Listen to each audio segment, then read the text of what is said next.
جب زندگی ہنسائے تو سمجھنا چاہیے کہ اچھے کام کا پھل مل رہا ہے، اور جب زندگی رلائے تب سمجھ لینا چاہیے کہ اچھے کام کرنے کا وقت آ گیا ہے۔ کسی کا دل مت دکھاؤ کہ اس کے آنسو تمہارے لیے سزا بن سکتے ہیں۔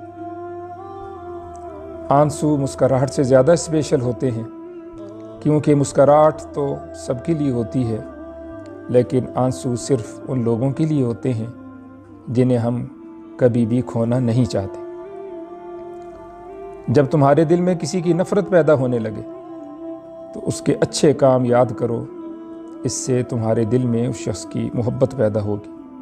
جو ظلم کے ذریعے سے عزت حاصل کرنا چاہتا ہے، اللہ تعالیٰ جل شان اس کو اپنے انصاف کے ذریعے سے ذلیل فرماتا ہے۔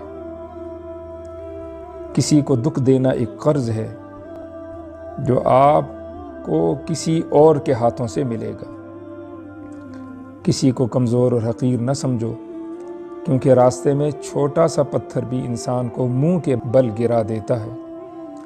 جو شخص تمہارا غصہ برداشت کر لے اور ثابت قدم رہے، وہ تمہارا سچا دوست ہے۔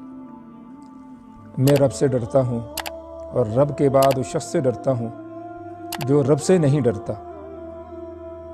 اتنی محنت سے کپڑے دھو کر رسی پر سکھانے کے لیے ڈال کر مڑا ہی تھا کہ رسی ٹوٹ گئی۔ بہت غصہ آیا، لیکن پھر خیال آیا جب ہم اللہ کو چھوڑتے ہیں اور گرتے ہیں تو اسی طرح گندے ہو جاتے ہیں۔ زندگی گزر گئی اپنوں کو خوش کرنے میں۔ جو خوش ہوئے وہ اپنے نہ تھے، اور جو اپنے تھے وہ کبھی خوش نہ ہوئے۔ جن کا بھروسہ اللہ پر ہو ان کی منزل کامیابی ہے۔ کبھی کبھار اچھے لوگوں سے بھی غلطیاں ہو جاتی ہیں، اس کا مطلب یہ نہیں ہوتا کہ وہ برے ہیں، اس کا مطلب یہ ہوتا ہے کہ وہ بھی انسان ہیں، اور انسان نسیان سے ہے کہ ان سے بھی غلطی ہو سکتی ہے۔ اگر ثابت قدم رہا جائے تو راستے خود بخود بنتے چلے جاتے ہیں۔ رشتوں کی خوبصورتی ایک دوسرے کو برداشت کرنے میں ہے۔ بے عیب انسان تلاش کرو گے تو تنہا رہ جاؤ گے۔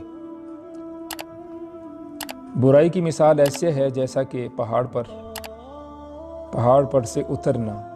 ایک قدم اٹھاؤ تو باقی خود بخود اٹھتے چلے جاتے ہیں، اور اچھائی کی مثال ایسے ہے جیسے پہاڑ پر چڑھنا کہ ہر اگلا قدم پچھلے قدم سے مشکل ہوتا ہے،